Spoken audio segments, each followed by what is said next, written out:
Bombay talkies कार्यक्रम में आज हम आपको सुनवा रहे हैं प्रसिद्ध सितार वादक राजेंद्र वर्मन से रेणु चतुर्वेदी की फिल्मी गपशप का पहला भाग। दोस्तों नमस्कार। बॉम्बे टॉकीज में आप सभी का स्वागत है और बॉम्बे टॉकीज में हम फिल्मों से जुड़ी हुई तमाम वो बातें लेकर आते हैं जिनके बारे में आप बहुत कुछ जानते भी हैं और बहुत कुछ नहीं भी जानते। फिल्म अगर बनती है तो उसमें संवाद होता है, कहानी होती है, हीरो हीरोइन होते हैं, संगीत होता है और ख़ास तौर से संगीत पक्ष हमारे हिंदुस्तानी फिल्मों की जान है। अब बात आती है संगीत की, तो संगीत में हम देख लेते हैं कि हीरोइन गा रही है या हीरो गा रहा है।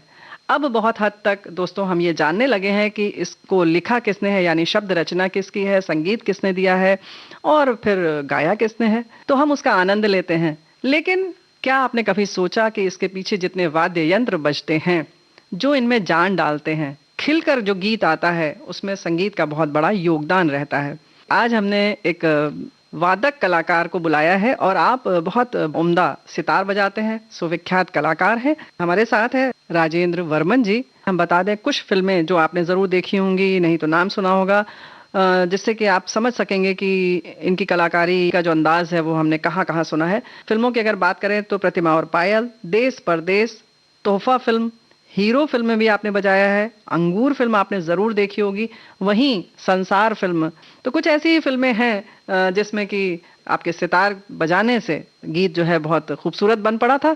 तो ऐसे हैं राजेंद्र वर्मन जी और 100-150 फिल्मों में आपने सितार वादन किया है। राजेंद्र जी, सबसे पहले आपका कार्यक्रम में स्वागत है। नमस्कार। नमस्कार। बहुत बहुत धन्यवाद आपका कि आपने इस कार्यक्रम में मुझे बुलाया और मौका दिया कि मैं कुछ आपको इस बातों का मतलब जवाब दे सकूं और कुछ बता सकूं फिल्मों के बारे में। ये इनकी विनम्रता है जो कह रहे हैं मौका दिया, लेकिन ये सच बात है कि 50 वर्षों का आपका अनुभव संगीत के क्षेत्र में और खासतौर से फिल्म इंडस्ट्री से जुड़ी हुई आपकी जो कलाकारी है उसके बारे में हम जानना चाहेंगे। शुरुआत कैसे हुई फिल्म इंडस्ट्री में आने की? ऐसा है कि बचपन से मैं सितार तो बजाता ही था जी। 1969 में जब मैं 19-20 साल का था तो बॉम्बे आया था और आने का मकसद एक था, सितार तो बजाता था किंतु मेरे को सितार में उन्नति के लिए सीखने के लिए मैं यहाँ आया था और उस्ताद अब्दुल अलीम जाफर खान साहब से मैंने सितार की शिक्षा आगे की ग्रहण की, क्योंकि मतलब आजीविका चलाने के लिए कुछ तो होना चाहिए था जी। तो उस वक्त से मुझे सितार बजाता था तो मुझे मौका मिलता रहा और पहली बार बॉम्बे में आने के फर्स्ट वीक में मेरे को एक मौका दिया बहुत सुप्रसिद्ध संगीत निर्देशक पंडित शिवराम जी, जो वी शांताराम जी के खास मतलब पसंदीदा मतलब संगीतकार थे। उनकी फिल्म थी गोगा जी पीर राजस्थानी, उसके अंदर पहली बार मुझे मतलब उन्होंने मौका दिया और मैंने उसमें सितार बजाया था। अच्छा, बजाया आपने मुंबई में था, रिकॉर्डिंग मुंबई में हुई थी? बॉम्बे में होते। तो वहां से शुरुआत हुई आपको, तो कैसा लगा आपको? अच्छा लगा कि हम बॉम्बे आए, मतलब जो जिंदगी भर से मतलब संगीत सुन रहे हैं और इतना आनंद ले रहे हैं, वहाँ बजाने का मौका मिल रहा है, ये देख के मतलब बहुत हृदय प्रसन्न हुआ था मेरा। तो ये मौका मिला कैसे आपको? मिला ऐसे कि मतलब मेरे पिताजी जो थे वो पंडित शिवराम जी को जानते थे और जब मैं बॉम्बे आया तो सिर्फ पंडित शिवराम जी को ही जानता था और किसी को नहीं जानता था। मैं जब उनसे मिला तो उन्होंने कहा भाई तुम सितार बजाओ, तो मैंने कहा सितार निकालो। मैंने सितार बजाया और उनके दिमाग में आ गया। 4-5 दिन बाद रिकॉर्डिंग थी, उन्होंने एक पीस मेरे को दिया कि बेटा तुमको ये बजाना है। मैंने उसको खूब प्रयास किया और जब रिकॉर्डिंग हुआ तो बज गया। उसके बाद ये सिलसिला मतलब शुरू हो गया। तो मौका ही आपको मिला बड़े मूर्धन्य कलाकारों के साथ, तो जाहिर है कि फिर आपको जो रास्ता आपने जिस पर चले वो अपने आप में बहुत विख्यात था नाम ना? मेरे लिए सौभाग्य की बात। तो फिर इसलिए आपके लिए आगे आसान हो गया जी हाँ काम करना? जी हाँ। फिर उसके बाद यहाँ स्ट्रगल होता रहा, कोशिश करते रहे हम और कोशिश के अंदर ही एक और बड़े संगीतकार से मुलाकात हो गई। नाम था उनका रविंद्र जैन जी। क्या बात है। तो रविंद्र जैन जी से जब मुलाकात हुई तो क्योंकि दोनों स्ट्रगल करके दोस्ताना हो गया, तो उनकी जब पहली जो रिकॉर्डिंग हुई वो भजन की हुई थी, प्रभु का नाम जपो मन मेरे, और उसको गाया था मुकेश जी ने। और मेरे लिए बहुत सौभाग्य की बात, क्योंकि मैं बचपन से मुकेश जी का, लताबाई का, रफ़ी साहब का और विशेषकर जयदेव जी का बहुत फैन रहा था। तो जब मुकेश जी का देखा कि वहाँ गाने के लिए है मेरे को चांस मिल रहा है, तो आवाज़ में बहुत एक्साइटेड था और उसमें मैंने जयदेव जी ने मुझे चांस दिया और मैंने उसमें बजाया था प्रभु का नाम जपो मन मेरे। लेकिन ये जो आपने बताया कि आप बहुत प्रभावित थे मुकेश जी, रविंद्र जैन जी और भी सभी लोगों से, तो जब ऐसे मौका मिला तो आपका जो प्रदर्शन था तो उस पर कुछ प्रभाव तो नहीं पड़ा कि आप नर्वस हो रहे हो और नर्वस तो होना ही था, रविंद्र जैसे दोस्ताना था, तो अब उनके साथ मतलब बजाना था तो इतना मतलब मुश्किल वाली बात नहीं थी क्योंकि जी। उनसे दोस्ताना था। पर मुकेश जी को देख के मैं बहुत मतलब घबरा गया था और मुकेश जी ऐसा महसूस कर रहे थे कि मैं मतलब नया अनईजी हूँ। हो रहा हूँ, तो जी। उन्होंने मेरे कंधे पे हाथ रख के बोला कि बेटा तुम अच्छा बजा रहे हो, बजाओ। उसके बाद फिर मैंने बजाया और हो गया। क्या बात है, ये एक बड़े कलाकार का बड़प्पन जी होता हाँ, है बड़प्पन था जो उन्होंने उनका। किया। जी। तो ये आपके लिए बड़ा सहज हो गया। तो चलिए ये प्रभु का नाम जपो, ये हम सुन जपो लेते मन हैं, में। तब कार्यक्रम आगे बढ़ाते हैं।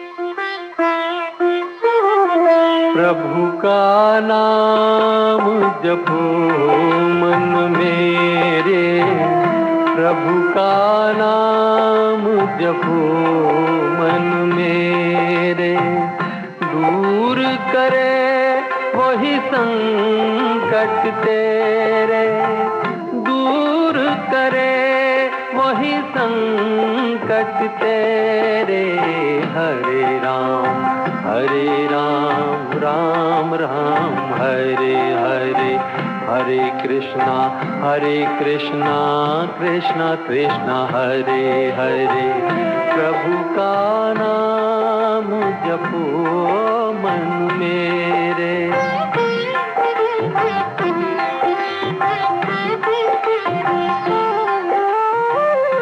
जीवन रैन बसेरा है, क्या तेरा क्या मेरा है, ये जीवन रैन बसेरा है, क्या तेरा क्या मेरा है।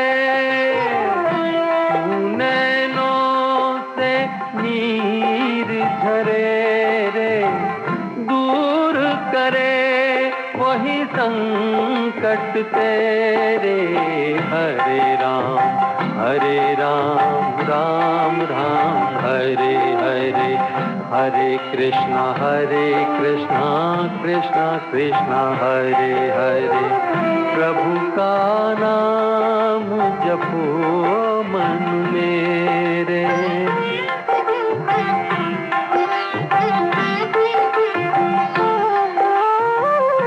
पिंजरा जब खुल जाता है, पंछी कब रुक पाता है, ये पिंजरा जब खुल जाता है, पंछी कब रुक पाता है। तू इसका अफसोस करे रे, दूर करे वही संकट तेरे। हरे राम राम राम हरे हरे, हरे कृष्णा कृष्णा कृष्णा हरे हरे। प्रभु का नाम जपो मन मेरे। राजेंद्र जी, लगभग आपने सब संगीत निर्देशकों के संग काम किया है। जी हाँ, करीब करीब। क्या बात है, तो एक लंबा अनुभव है आपका। जी। तो लगभग कितने वर्षों से आपने इस क्षेत्र में काम किया? जैसा मैंने आपको बताया कि 69 में मैंने पहली बार बजाया था जी। और अभी 19 में मुझे CMA सिने म्यूजिशियंस एसोसिएशन की तरफ से 50 साल का अवार्ड दिया गया है। क्या बात? सितार बजाने के लिए। वाह। तो मुझे भी मतलब ये पता नहीं चला कब 50 साल हो गया, अवार्ड मिलने से पता लगा 50 साल हो गया है। तो 50 साल का अनुभव है। क्या बात है। तो इस तरह से जब आपको सिने म्यूजिशियन एसोसिएशन यानी CMA की ओर से जब सम्मान मिला, तब आपको लगा कि आपने 50 वर्षों का ये लंबा सफर तय कर लिया है। जी हाँ। बहुत बहुत बधाई उसके लिए, और हम उम्मीद करते हैं कि इसी तरह से आगे ये यात्रा आपकी चलती रहेगी संगीत की। तो आगे बात करते हैं कि सबसे ज्यादा पसंदीदा आपके म्यूजिक डायरेक्टर कौन रहे? ऐसा है कि कहना बड़ा मुश्किल है कौन पसंद है, क्योंकि सब लोग अलग अलग ढंग से मतलब अपने काम के अंदर प्रसिद्ध होते हैं और महारत हासिल करते हैं। मैं मतलब बचपन से एक गाने ने मेरे को बहुत प्रभावित किया था, वो था अल्लाह तेरो नाम ईश्वर तेरो नाम। क्या बात है। और उसके म्यूजिक डायरेक्टर थे जयदेव जी। तो जयदेव जी से मैं बहुत प्रभावित था। अल्लाह तेरो नाम ईश्वर तेरो नाम, अल्लाह तेरो नाम ईश्वर तेरो नाम, सब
अलग ढंग से म्यूजिक देने में R.D. बर्मन जी का बहुत कमाल था। जी। तो उनके साथ ही बजाने का मुझे चांस मिला। और अपने काम के जो बादशाह हैं वो है लक्ष्मीकांत प्यारेलाल। प्यारे भाई खुद अच्छे म्यूजिक डायरेक्टर के साथ खुद बहुत अच्छे वायलिन प्लेयर भी हैं, तो और उनको संगीत का काफी नॉलेज है, तो मतलब उनसे मैं बहुत मतलब प्रभावित हुआ हूँ। और मतलब सब लोग अलग अलग विधा से अलग अलग हिसाब से कुछ खास थे। हाँ, यानी कि सबकी अपनी अपनी कुछ कुछ खासियत जी होती हाँ, ही जी है। हाँ, जी हाँ, होती और है। काम करने का तरीका अलग अलग जी हाँ, होता है। बिल्कुल सही है।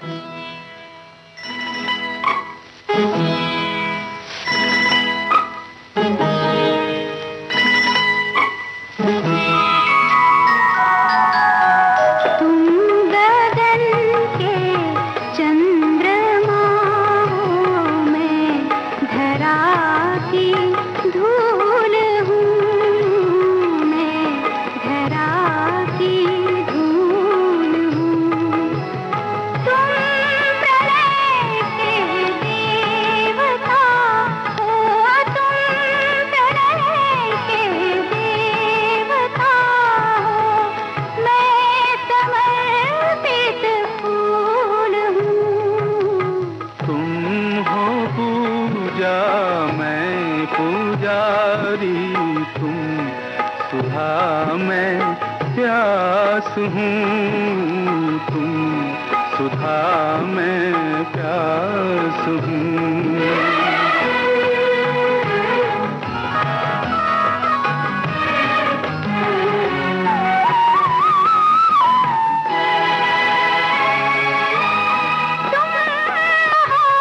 सागर की सीमा, मैं किनारे की लहर।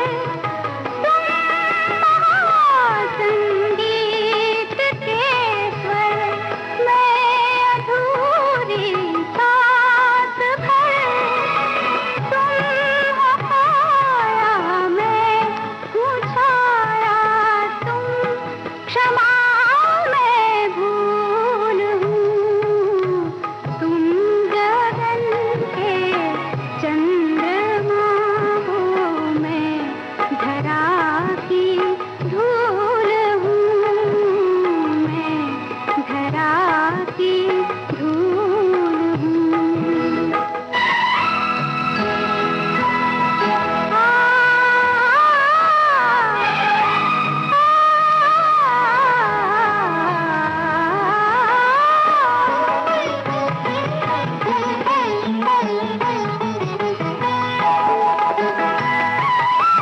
तुम उषा की लालिमा हो, भोर का सिंदूर हो, मेरे प्राणों की हो कुंजन, मेरे मन की मयूर हो। तुम हो पूजा मैं पुजारी, तुम सुधा मैं प्यास हूँ। तुम गगन के चंद्रमा हो, मैं धरा की धूल हूँ, मैं धरा की धूल हूँ। तुम गगन के चंद्रमा।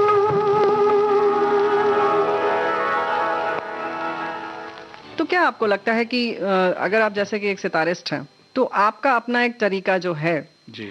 उसमें आप कहीं अनकंफर्टेबल तो नहीं होते हैं? या अगर आप कोई भी एक कलाकार हो तो अगर बहुत सिद्धहस्त है या एक्सपर्ट है तो उसको कहीं भी काम करने में दिक्कत नहीं होगी, ये क्या लगता है आपको?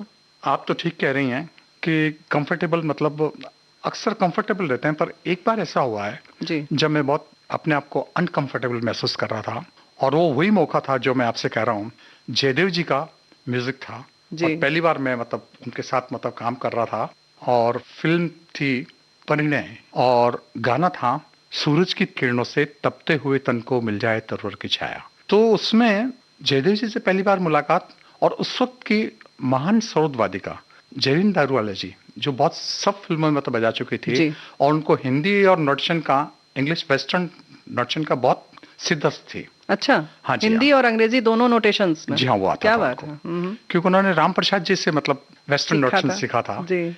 मैं जब बजा रहा था तो एक तो डर था कि जिसे रेस्पेक्ट करता हूँ, जयदेव जी सामने है, जी और फिर वो बड़ी आर्टिस्ट साथ में है और बजाना है। और वो जमाना ऐसा था जब एडिटिंग नहीं होता था, अच्छा डबिंग नहीं होता था, डायरेक्ट मतलब रिकॉर्डिंग हुआ करती थी। किसी ने गलती की तो फिर से सबको मतलब गाना पड़ता था, गाना बजाना सब एक साथ कुछ होता था, सब एक साथ होता, जी। वापस से मतलब उसको करना पड़ता था। पूरा का पूरा। तो ऐसा हुआ था कि जब मैं बजा रहा था वो गाने में सूरज की किरणों से, उसमें खास बात थी कि शर्मा बंधु उसको गा रहे थे, जो जी। 4 भाई थे, जी। और लगता था एक गा रहा। और इतना बड़ा यूनिट देख के कुछ घबराहट मुझे हो गई थी, तो मुझसे जो सितार का पीस था वो बज नहीं रहा था, अच्छा। और वो और मैच सामने नहीं होता। जरीन दारूवाला जी थी। हाँ, वो सितार और सरोद का दोनों का मिक्स था वो। जी तो जब भी वो पीस बजता था तो मैं घबरा जाता था और मुझसे मतलब बज नहीं पा रहा था। मेरे लिए मतलब एक्चुअली शर्म की बात है, पर क्या करें, वक्त ऐसा आ गया था, समय होता है, जी। हाँ, तो जयदेव जी ने अपने असिस्टेंट से बोला कि भाई सितार वाले से सितार बज नहीं रहा, सितार कट कर दो। मैंने वो धीरे से उन्होंने बोला, पर मैंने सुन लिया। ओहो। और मैंने उनसे बोला, सब पापा जी बोलते थे उनको, मैंने पापा जी प्लीज एक बार मेरे को चांस दिया जाए। तो कहले हाँ जरूर जरूर। फिर से रिकॉर्डिंग हुआ ओहो। और वो पीस बज गया, और जो आप लोग सुनते हैं वो पीस मतलब मेरा और जयरन जी का बजा हुआ है। और उसके बाद क्या मेरे लिए बात। बहुत खुशी की बात है कि जयदेव जी हर रिकॉर्डिंग के अंदर मेरे को बुलाते थे। बहुत उम्दा ये भजन भी है, और वैसे ही उसमें जो भी शब्द भी उसके बहुत बढ़िया है, शब्द बहुत सुंदर अच्छे है, और कंपोजिशन बहुत अच्छी है, जी। गाया बहुत अच्छा है। जी जी, सब मिला के बहुत खूबसूरत मतलब। हाँ, जी हाँ। मतलब आज भी अगर ये गीत बजता है तो दिल को छू जाता है कहीं ना कहीं। जैसे सूरज की गर्मी से जलते हुए तन को मिल जाए तरवर की छाया, सूरज की गर्मी से जलते हुए तन को मिल जाए तरवर की छाया, ऐसा ही सुख मेरे मन को मिला है, मैं जब से शरण तेरी आया मेरे राम। सूरज की गर्मी से जलते हुए तन को मिल जाए तरवर की छाया।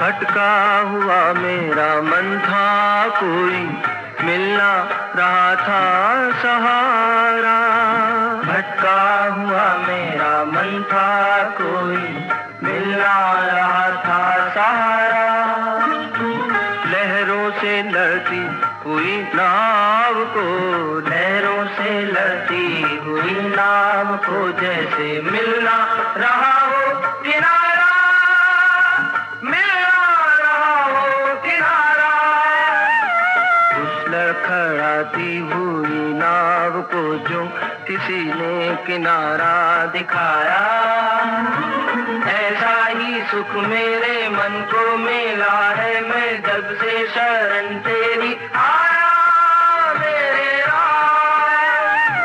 सूरज की गर्मी से जलते हुए तन को मिल जाए तरवर की छाया।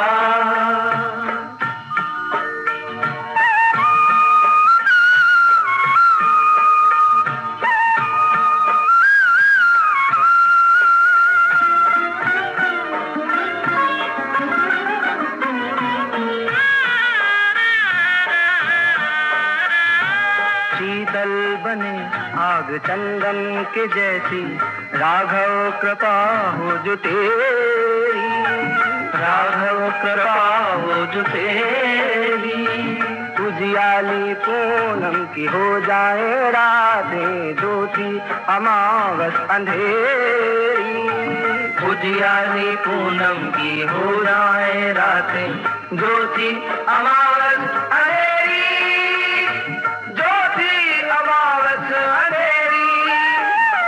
युग युग से प्यासी मरुभूमि ने जैसे सावन का संदेश पाया, ऐसा ही सुख मेरे मन को मिला है, मैं जब से शरण तेरी आया मेरे राम। सूरज की गर्मी से जलते हुए तन को मिल जाए तरवर की छाया।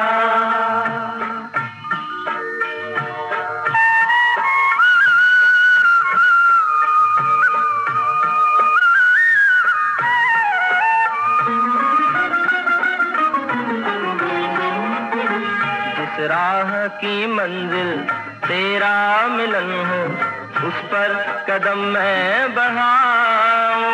जिस राह की मंजिल तेरा मिलन हो, उस पर कदम मैं बढ़ाऊं।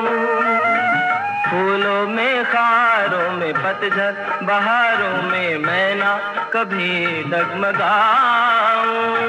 फूलों में खारों में पतझड़ बहारों में मैं ना कभी डगमगाऊं। मैं ना कभी डगमगाऊं। पानी के प्यासे को तकदीर ने जैसे जी भर के अमृत पिलाया। पानी के प्यासे को तकदीर ने जैसे जी भर के अमृत पिलाया।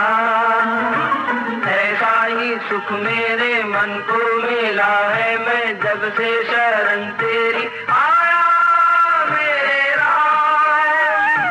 सूरज की गर्मी से जलते हुए तन को मिल जाए तरवर की छाया। ऐसा ही सुख मेरे मन को मिला है, मैं जब से शरण तेरी आया मेरे राह। सूरज की गर्मी से जलते हुए तन को मिल जाए तरवर की छाया।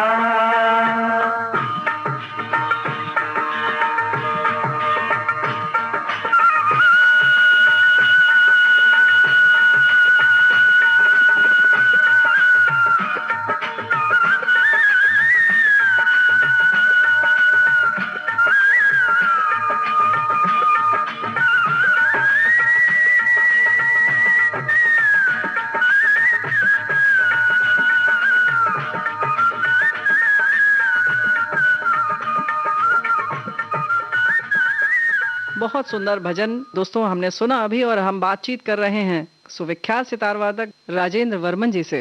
राजेंद्र जी, अगर हम बात करें तो सितार बजाना कब से शुरू हुआ आपका? बचपन में किस उम्र से? ऐसा है कि मेरे पिताजी आचार्य देवेंद्र वर्मन जी बहुत गुणी विद्वान थे, गायक थे, और उन्होंने अली अकबर खां से कुछ सितार की भी तालीम ली थी। अली अकबर साहब? अली अकबर खां साहब से, उस्ताद जी से।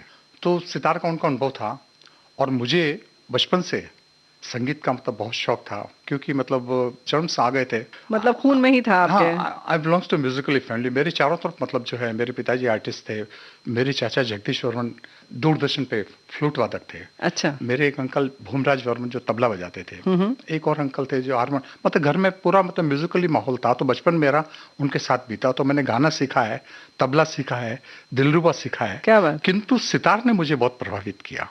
तो मैंने अपने पिताजी से मतलब पहले सितार की शिक्षा ली, और उसी जमाने में मेरे जीजा पंडित कैलाश पार बहुत अच्छा सितार बजाते थे, उनसे मुझे काफ़ी प्रेरणा मिली। और उसके बाद सितार को रुझान में मैंने रियाज किया, और सितार को ही अपना जीवन बनाने का उद्देश्य बना के सितार बजाना शुरू किया, और बस इस तरह से सितार की यात्रा शुरू हो गई।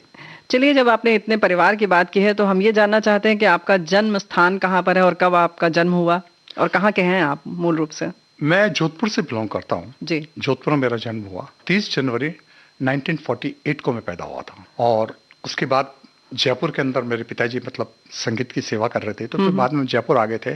और उसके बाद आपको जैसा पता मैंने बताया कि 19-20 साल की उम्र में बॉम्बे आ गया था, और उसके बाद में पिछली मतलब 50 साल से यही है। ये जो आपने कहा कि परिवार में वातावरण रहने से आपको जरूर जाहिर है कि लाभ मिलता है, क्योंकि आपको बचपन से कानों में वही स्वर लहरियां गूंजती रहती हैं, और आपके लिए सीखना, रागों को समझना बड़ा आसान हो जाता है। जी। तो शास्त्रीय संगीत आपने सीखा होगा जरूर? शास्त्रीय संगीत ही सीखा है। तो शास्त्रीय संगीत का फिल्मों में क्या काम? आम जन, हम श्रोताओं की ओर से ये जानना चाहते हैं, और वैसे मेरे मन में भी यही जिज्ञासा है। एक्चुअली क्या है कि संगीत की जो उत्पत्ति है वो शास्त्रीय संगीत से ही है जी। और शास्त्रीय संगीत की उत्पत्ति जो है लोक संगीत से, फोक से, आपको जैसा पता होगा, तो वहां से शास्त्रीय बना। और शास्त्रीय जब आता है फिल्मों में तो शास्त्रीय बजाने वाले ही फिल्म कंपोज कर सकते हैं, गाने बना सकते हैं, बजा सकते हैं। जितने अभी आप देखते हैं कलाकार जो बजा रहे हैं या गा रहे हैं वो क्लासिकल में ही परफेक्ट हैं, तब वो बजा सकते हैं, नहीं तो ऑन स्पॉट बजाना कितना मुश्किल बात है। आपको सुन के ताजुब होगा कि हम लोग जब तैयार होते हैं, जब फिल्म में जाते हैं, तो म्यूजिक डायरेक्टर अपना कंपोजिशन पहले करके लाते हैं और उसका म्यूजिक बना देते हैं, वो काफी तैयारी से करके लाते हैं जी। और हम लोग यदि तैयार नहीं होंगे तो ऑन स्पॉट पे बजेगा नहीं। तो जितने जो कलाकार हैं फिल्म इंडस्ट्री में जहां तक मैं जानता हूँ सब लोग मतलब तैयार होके आते हैं और उसका बेस मतलब क्लासिकली रहता है, खास करके इंडियन इंस्ट्रूमेंट्स का।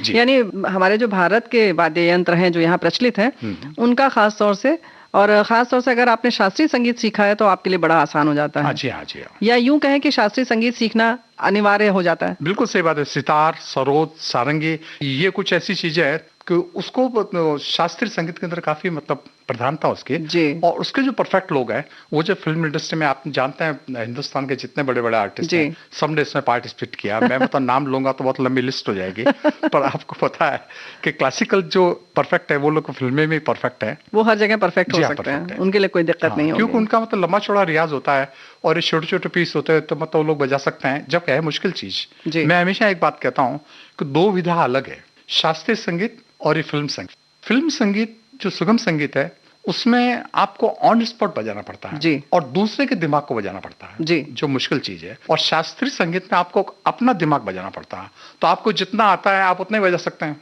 किंतु फिल्म का इसलिए मैं मुश्किल कहता हूँ को क्या तैयारी करके लाया, क्या करके आया, कुछ पता नहीं, और आपको ऑन स्पॉट बजाना है, तो दोनों विधाएं अलग अलग है। बिल्कुल, जी। यानी कि किसी और की रचना है उसको आपको बजाना है, और शास्त्रीय संगीत में अगर आपको स्वयं प्रस्तुत करना है तो आपकी जैसी सृजनशीलता है, जो रचना आपको करनी है, जो कल्पना आपकी बनती जा रही है, आप वैसे बनाते चले जी हाँ, जाते हैं। जैसा आपने रियाज किया और आप जो आजाद तैयारी होते की। हैं। जी जी, बिल्कुल सही बात है। फिल्म बंधे हुए रहता है, बंधे हुए रहते क्योंकि हैं। इमीडिएटली आपको तो बजाना है और सबके साथ बजाना सबके है, साथ बजाना है, बिल्कुल जिनका सही। कि कुछ भी पता नहीं है आपको, और जो संगीत संयोजक कह दे कि नहीं यही बजेगा, ऐसा ही बजेगा, तो आपको बजाना पड़ता है। नहीं, संगीत संयोजक कहता है यही बजाना है, जी।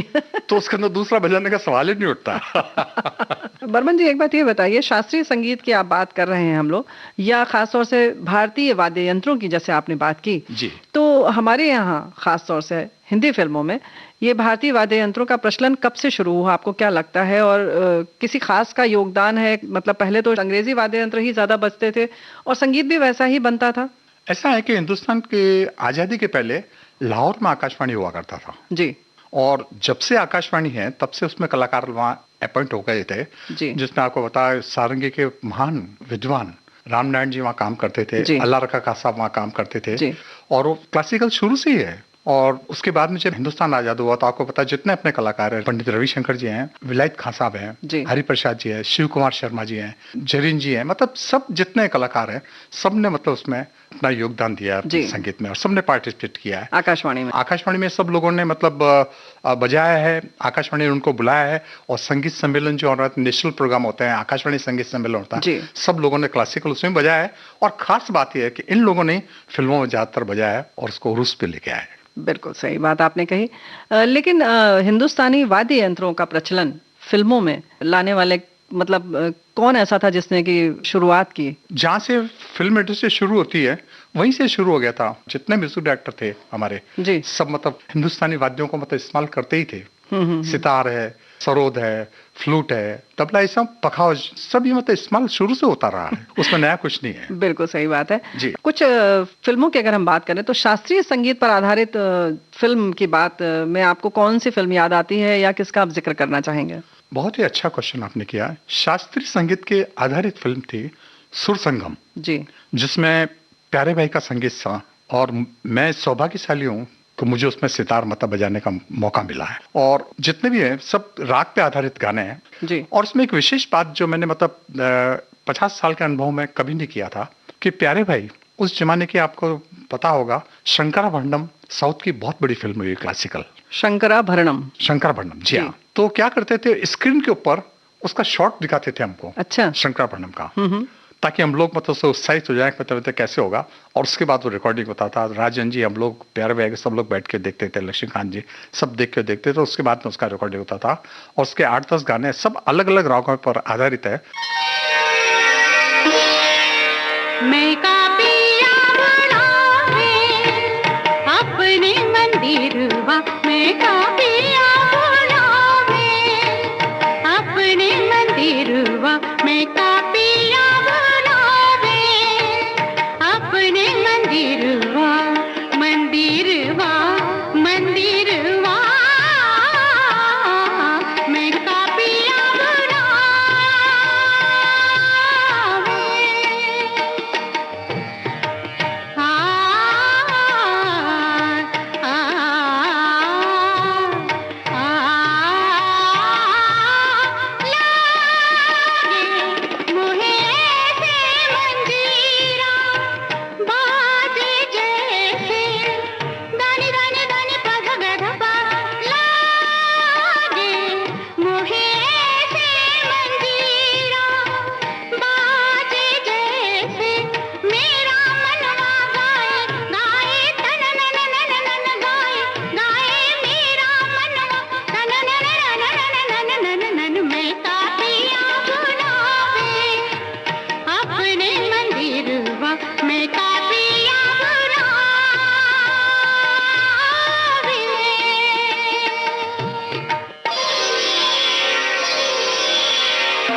मैं का पिया बुलावे।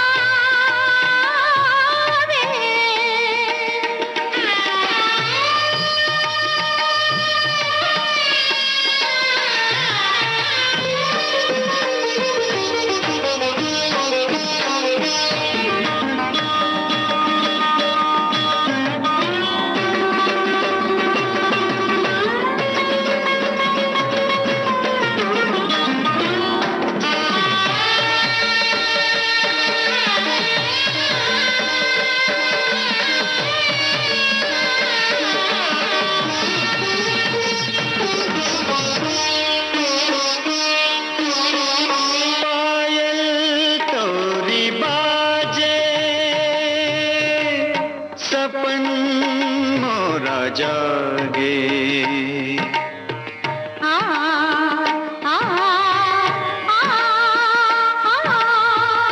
पायल तोरी बाजे सपन मोरा जागे। सा सा सा ग ग ग पा पा पा ध नि।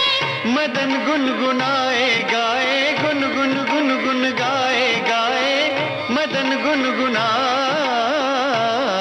मैं का पिया बुलावे अपने मंदिर मैं का पिया बुलावे।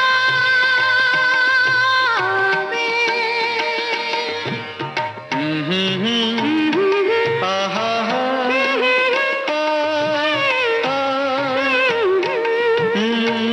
छूने दे लजीली हथेली मेहंदीली।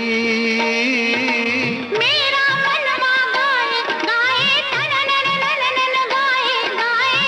छूने दे लजीली हथेली मेहंदीली। आ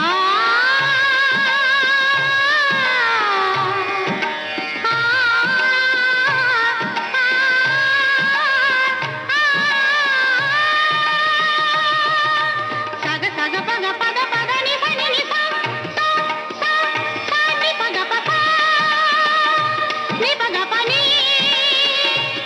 पग प सा नि पग प नि पग प सा।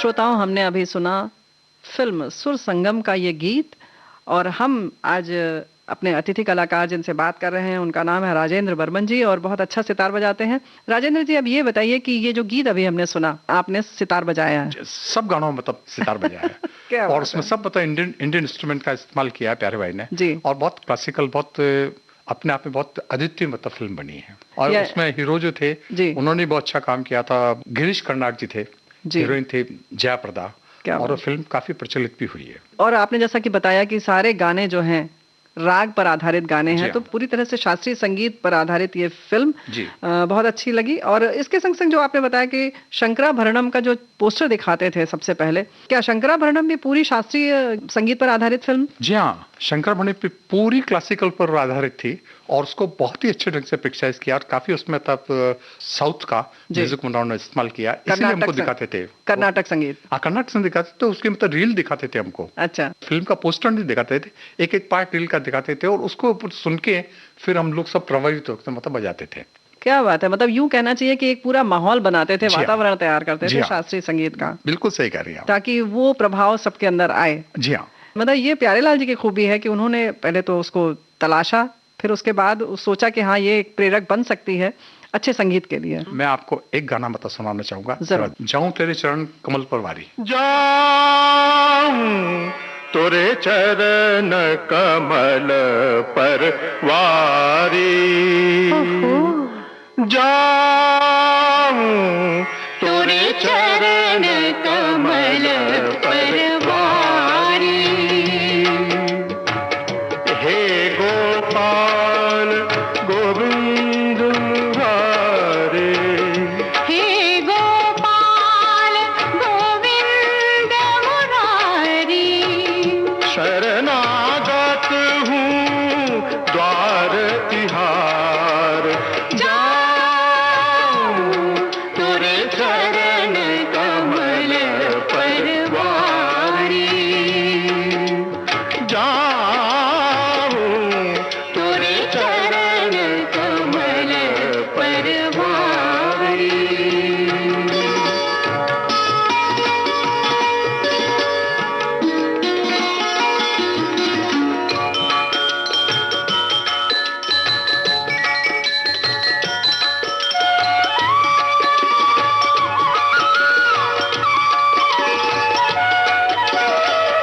कितना घना बना अंधियारा, कितना घना बना अंधियारा, भूलता मैं सारा का सारा, भूलता मैं सारा का सारा। तू ही मेरा एक आधार, आ, आ,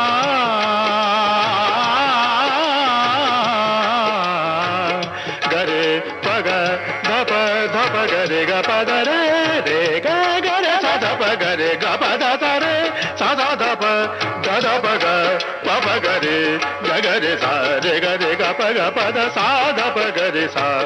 तू ही मेरा एक आधार, शरणागत हूँ द्वार तिहार, जाऊं तेरे चरण कमल पर बारी, जाऊं तेरे चरण कमल पर बारी।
से ऐसे कलाकार, और वैसे भी खुद भी प्यारेलाल जी कई वाद्य यंत्र बजा लेते हैं, सिद्धहस्त हैं। वायलिन के बहुत बड़े आर्टिस्ट हैं जी। और उनके पिताजी जो राम प्रसाद जी थे जी। वो बहुत ही बेहतरीन ट्रम्पेट के आर्टिस्ट थे। और हिंदुस्तान आज़ादी के पहले जब अंग्रेजों का जमाना था तो यह फिल्म इंडस्ट्री में अक्सर जी। अंग्रेज लोग रहते थे, ब्रिटिश और गुआनीज रहते थे जी। और इंडियन लोग ज़्यादातर उसमें नहीं रहते थे। और राम प्रसाद जी की जब एंट्री हुई तो उनको बहुत तकलीफ का सामना करना पड़ा, क्योंकि एंट्री नहीं हो पाती थी। तो राम प्रसाद जी ने जब उनको बहुत तकलीफ हुई तो उन्होंने एक कसम खाई, क्योंकि वो वेस्टर्न नोशन जानते थे अंग्रेजों के ज़माने से। जी। उन्होंने कसम खाई कि मैं सब फिल्म इंडस्ट्री को बदल कर रख दूंगा। और उसके बाद उन्होंने घर घर जाके लोगों को अपने पैसे से खिला पिला के और वायलिन सिखाया और वेस्टर्न नोशन के लोगों को तालीम दी। और उसके बाद जब ये प्यारे भाई वगैरह जब आए तो उन्होंने सब अपने शागिर्दों को उसमें लिया। और अभी जो माहौल पिछले 30-40 साल से उसमें सब 90% उनके शागिर्द बजाते हैं सब वायलिन वगैरह। क्या बात है। जब जब बहार आई और फूल मुस्कुराए, मुझे तुम याद आए, मुझे तुम याद आए। जब जब बहार आई और फूल मुस्कुराए, मुझे तुम याद आए, मुझे तुम याद आए। जब जब भी चांद निकला और तारे जगमगाए, मुझे तुम याद आए, मुझे तुम याद आए।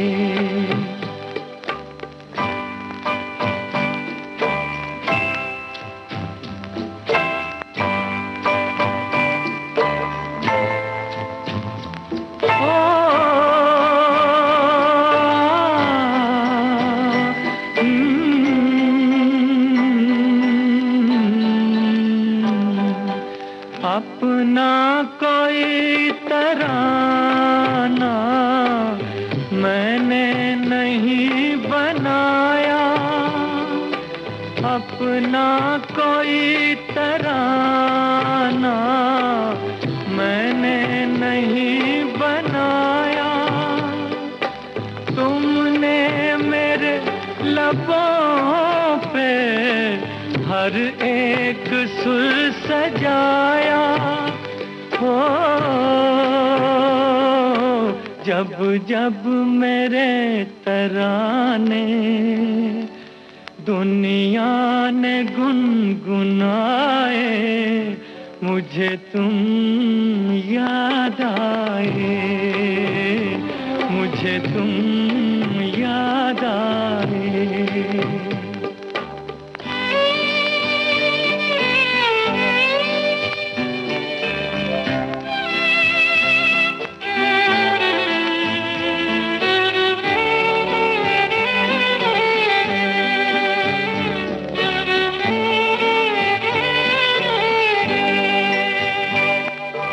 एक प्यार और वफा की तस्वीर मानता हूँ, एक प्यार और वफा की तस्वीर मानता हूँ।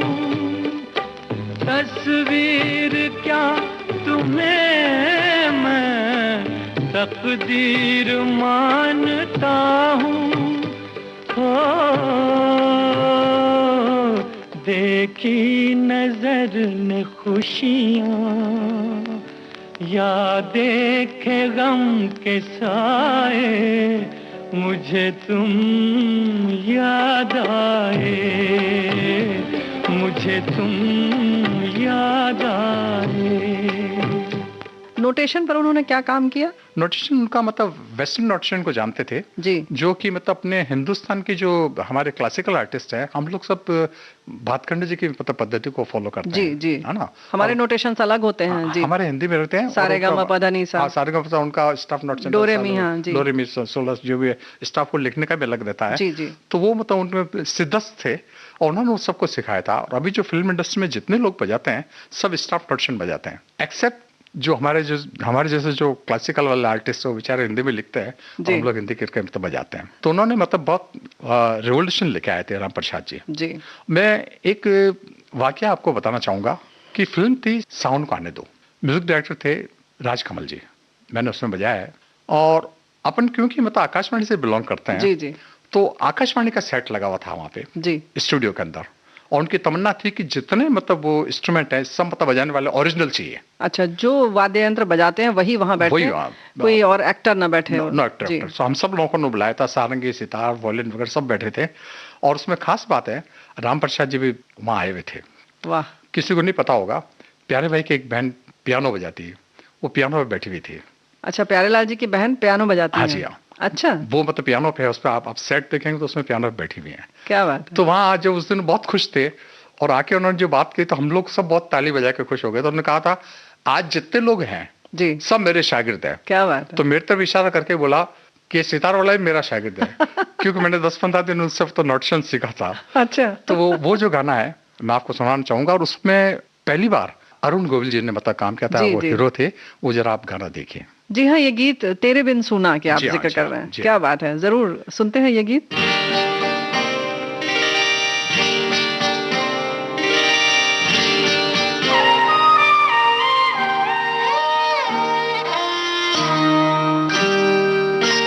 तेरे बिन सुना मोरे मन का मंदिर, आरे आरे आ ओ सजना रे आरे आ।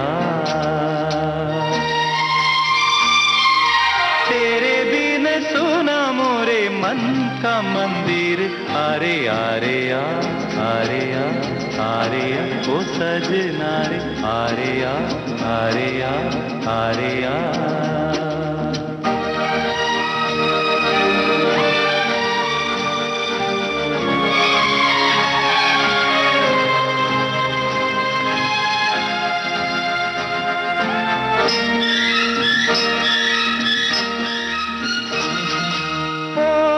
की बूंदे अखियां मूंदे कलियों का श्रृंगार करें।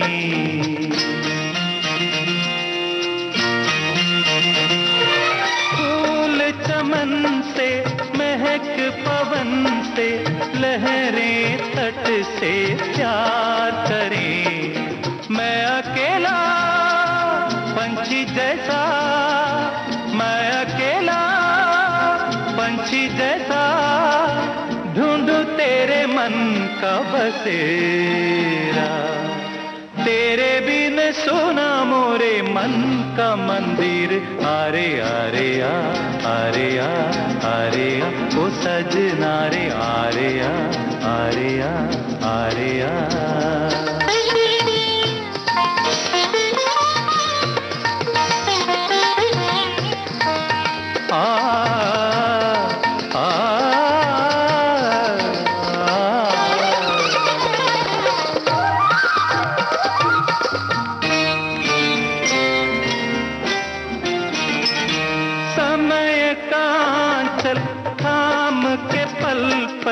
उम्र चली है जाने कहाँ,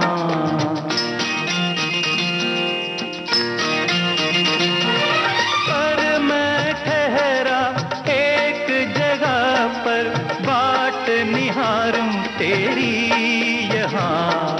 मेरे साथी होगा कहाँ, मेरे साथी होगा कहाँ, मधुर मिलन तेरा मेरा।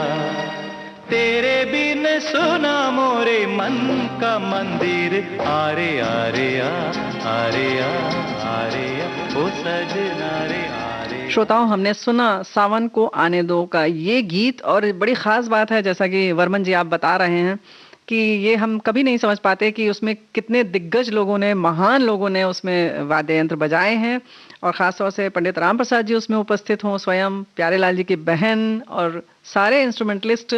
वाकई अब मतलब इस गीत को देखने और सुनने का मज़ा ही बिल्कुल अलग है। जी बिल्कुल सही है। और राम प्रसाद जी ने जो क्रांति की, यूं कहना चाहिए कि आप सबको तैयार किया, या हमारे अपने देश में कलाकारों को तैयार किया कि उनको भी रोजी रोटी मिले और हम अपने संगीत को समझ सकें, और लोगों को मौका दिया। इतने हुनरमंद लोग इसलिए सामने आ पाए। एक्चुअली रिवोल्यूशन किया उन्होंने जी। कि जो ब्रिटिश काल था, जो गोवानिस थे, उनको सबको हटा के जी। और इंडियन जो हमारे लोग थे उनको करके मौका दिया। पूरी फिल्म इंडस्ट्री के अंदर आज मतलब वही लोग चलते हैं। और ये सब काम राम प्रसाद जी प्यारे भाई के पिताजी थे, जी जी जो जी। बहुत खुद अच्छे ट्रम्पेट बजाते थे। ट्रम्पेट बजाते थे।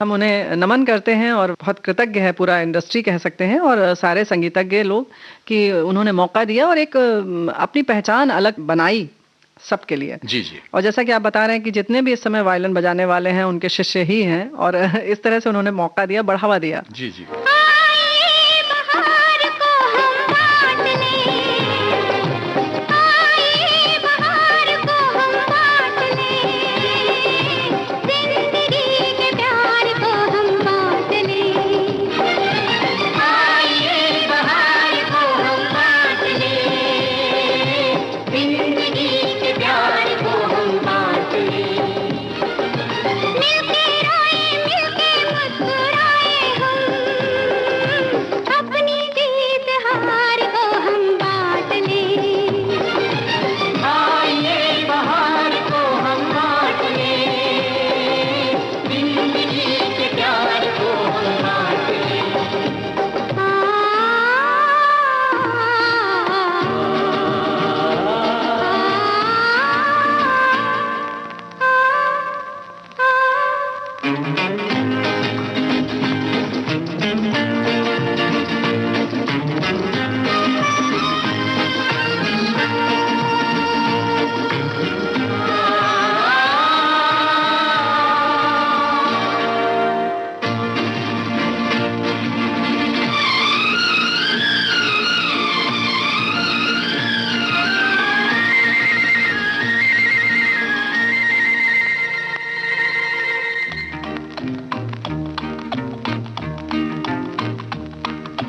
जिसके पास हो खुशी थोड़ी सी खुशी दे दे, जिसके पास हो खुशी थोड़ी सी खुशी दे दे, जो बेबस हो बेचारा अपनी बेबसी दे दे, दर्द की पुकार को हम बांट लें, जिंदगी के प्यार को हम बांट लें, आइए बहार को हम बांट लें, जिंदगी के प्यार को हम बांट लें। ये था प्रसिद्ध सितार वादक राजेंद्र वर्मन से रेणु चतुर्वेदी की फिल्मी गपशप का पहला भाग।